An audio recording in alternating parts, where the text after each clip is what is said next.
Salve, salve! Sejam todos muito bem-vindos. Hoje a discussão vai girar em torno de república. Vamos lá. Será que quando a república no Brasil foi proclamada, houve uma real mudança na história do país? Será que a população brasileira foi inserida neste novo formato político? Ou a população assistiu tudo bestializada, como diria Zé Murilo de Carvalho? A dinâmica do encontro de hoje perpassa por duas frases de efeito. Democracia não é um paraíso, mas ela consegue garantir que a gente não chegue ao inferno. Leandro Carnal. Outra frase clássica diz assim: a voz do povo é a voz de Deus. Eu entendo, não concordo, mas eu vou chegar nessa parte já já. Para eu falar em república, preciso primeiro pensar o contexto social no qual estávamos inseridos anterior a este processo. Eu tenho que levar em consideração que o Brasil foi construído por uma colonização autoritária, oriunda de uma metrópole portuguesa, também autoritária, com três principais elementos. Nós tínhamos a monocultura, a escravidão, o latifúndio. O chamado tripé colonial tinha basicamente esse formato. Muito bem. Durante muitos anos de colonização, foi preciso pensar em propostas de transformações políticas e que a população tivesse participação. Não aconteceu neste período, tá? E aí nós chegamos ao século XIX e nós tivemos um momento importante, que é quando a família real vem em Portugal, o Rio de Janeiro, o Brasil se torna sede desse novo período. Dois personagens ganham espaço na história do país, como todos nós sabemos. Dom Pedro I, Dom Pedro II. Dom Pedro I é o que proclama ali em 22 a independência, 9 anos de primeiro reinado, como vocês já sabem. Depois que ele abdica, 9 anos de regência, que é uma experiência de república, e a segunda fase que nós vamos chamar de segundo reinado, e enfim. Quero focar no segundo reinado por quê? Porque é o período que antecede a proclamação da república, que é o tema do encontro de hoje. E olha só, primeiro tenho que lembrar vocês que Dom Pedro II foi um dos poucos políticos do país que foram preparados para isso. E aí Dom Pedro vai ficar 49 anos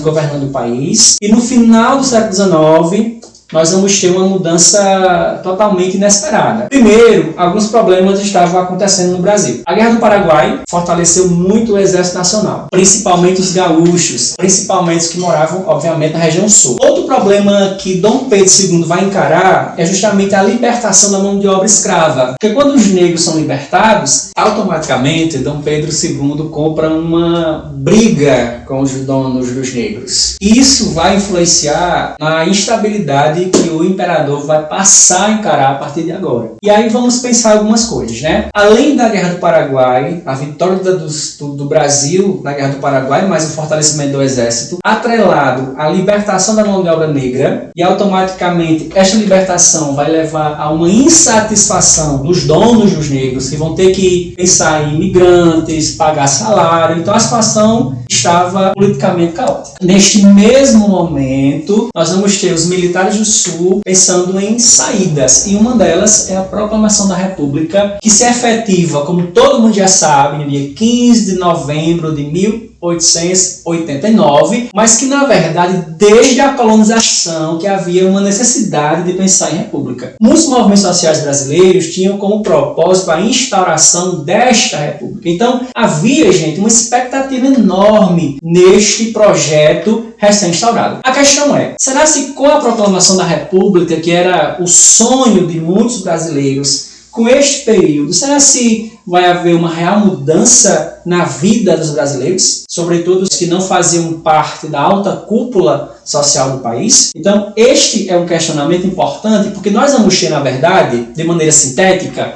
uma mudança de regime em nomenclatura, mas não teremos uma mudança na estrutura social do país. Então, nós tínhamos um Dom Pedro, temos agora um presidente, todo mundo já deve ter referência sobre ele, mas eu vou citar este personagem aqui, Deodoro da Fonseca. Então, eu tinha um personagem, agora eu tenho um outro personagem, eu tinha um regime e agora eu tenho um outro regime. Eu tinha uma monarquia, agora eu tenho uma república. Mudou alguma coisa na vida da população brasileira? Essa é uma questão que a gente tem que pensar. De uma maneira geral, não. A situação, infelizmente, permanece permanece basicamente a mesma. Principalmente por conta da escravidão, que embora haja uma libertação jurídica, a lei áurea efetiva a libertação, nós não teremos uma ruptura com o regime que antecede a República. Então nós vamos ter mais ou menos como malhação. Nós vamos ter uma mudança de personagens, mas não teremos uma mudança no enredo do país. Outra observação importantíssima é que a República, quando se proclama, ela tem um título muito curioso, República da Espada. E aí vocês pensem comigo, tá? Se a espada é a simbologia, significa dizer que o regime é autoritário, significa dizer que a força e a radicalização vai caracterizar este novo regime. Eu falo novo regime, mas já entenderam que na verdade não é muito novo fazer isso. Então vamos pensar.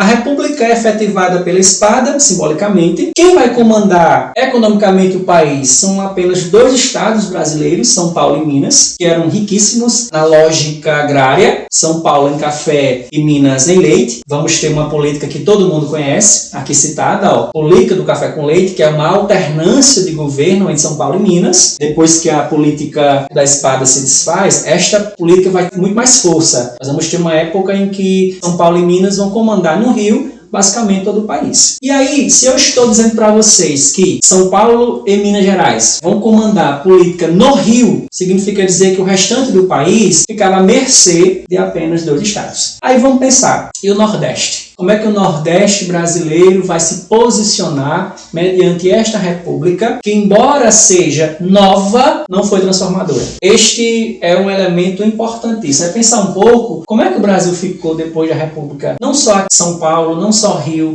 não só Minas Gerais, que era o foco da política do país, mas o restante do Brasil, principalmente o Nordeste. Porque aqui é onde estamos. Então é importante que a gente pense um pouco a condição desta região neste período. Então nós aqui entramos em uma questão importante, que é uma política muito característica do Nordeste, chamada coronelismo, que eram os grandes latifundiários que detinham poder nas regiões distantes do universo litorâneo e comandavam aqui a política local usando o voto de cabresto. Esta imagem aqui, que vocês veem, é a imagem clássica, o voto de cabresto. Esta imagem endossa a relação de poder estabelecida entre o latifundiário, que é o coronel, e os que habitavam as suas respectivas fazendas. E aí nós temos uma relação muito íntima. O coronel é muito íntimo do prefeito, que é muito íntimo do deputado, que é muito íntimo do governador, que é íntimo do presidente. Então é uma relação, é uma política muito bem constituída que reproduz o modelo que havia anteriormente, ou seja, na época da efetivação da monarquia. E aí, gente, se o Nordeste brasileiro não foi encaixado no novo regime político, automaticamente nós vamos ter o Nordeste como palco de vários movimentos sociais importantes, movimentos sociais que tiveram representações, que tiveram impactos, que tiveram respaldos, mas que de uma certa forma foram reações ao regime. É o momento em que a gente cita 2 movimentos de reação à República. Nós vamos ter os movimentos urbanos, o nome não fala por si só, e os movimentos rurais, principalmente aqui no sertão. Os urbanos, os mais famosos, aconteceram sobretudo no Rio de Janeiro, a capital do país, que é a revolta da vacina, a revolta da chibata, 2 movimentos quase simultâneos, com impactos eminentemente locais, mas que de uma certa forma vai influenciar outros movimentos que virão depois. E no sertão, nós vamos ter no Nordeste, principalmente, os movimentos de orientação rurais, movimentos rurais. Aqui nós vamos ter 2 formatos. Nós vamos ter os movimentos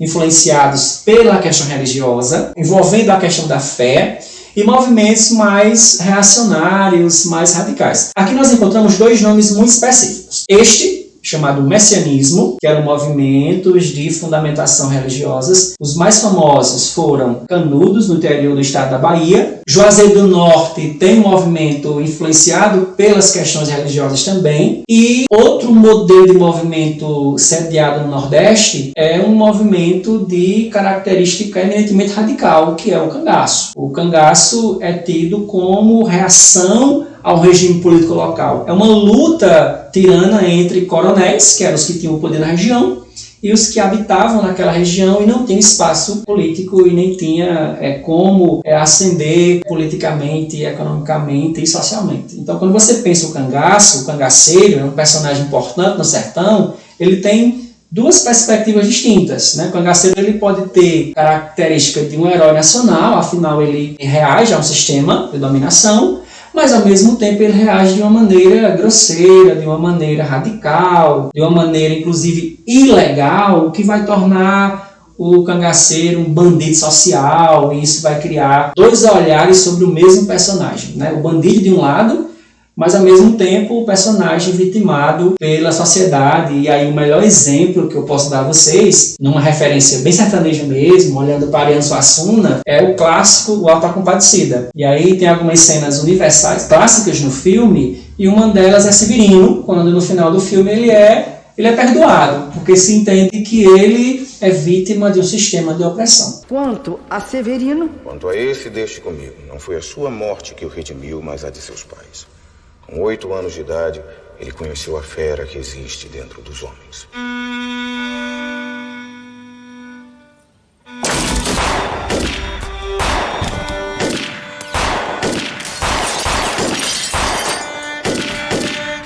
Escapei daquele massacre sem querer. Passei a vida desafiando a morte. Severino enlouqueceu depois que a polícia matou a família dele. Ele não era responsável por seus atos. Está salvo. Por que falar do sistema de opressão? Porque esse sistema ele vai estabelecer uma reprodução de uma mudança que a República não trouxe. Muda-se os personagens, mudaram-se os personagens, mas não mudou, de fato, a condição do brasileiro. A população brasileira viu a República de uma maneira totalmente bestializada, porque não foi encaixada no novo regime. Então, repetindo pela enésima vez, nós vamos ter uma mudança de nomenclatura, uma mudança de governante, uma mudança na nomenclatura da política, seja da espada, seja do café com leite, coronelismo, mas a população em si não vai ser encaixada neste regime de poder. Então nós não vamos ter uma mudança significativa. Quando eu digo para vocês que a República não transformou, é que a República que deveria ser democrática não foi. Ela deveria ter rompido com a dinâmica anterior e não rompeu. Nós vamos ter um regime em ascensão sem perspectivas de encaixe da população brasileira neste novo regime. Então, para fechar a ideia deste primeiro encontro, eu quero que entendam o seguinte: a palavra república, etimologicamente, vem de res pública, que é uma terminologia que significa coisa pública. Então, é um regime político que, na sua essência, permite que a população tenha acesso à liberdade política. É como se democracia e república se sintonizassem e uma fosse o auxílio para a compreensão da outra. Talvez em outro país, no Brasil não. E eu ainda acredito, estou colocando meu olhar bem pessoal sobre este assunto, é que esta república de fato participativa ainda não foi estabelecida, nem no processo inicial e talvez nem agora. Mas é uma discussão que não faremos hoje, porque enfim não cabe. Para hoje, a intenção é dizer para vocês que a República foi proclamada, mas as mudanças não aconteceram. No mais, falaremos sobre os movimentos de reação, que não vai ser agora, tá? Até a próxima e tchau!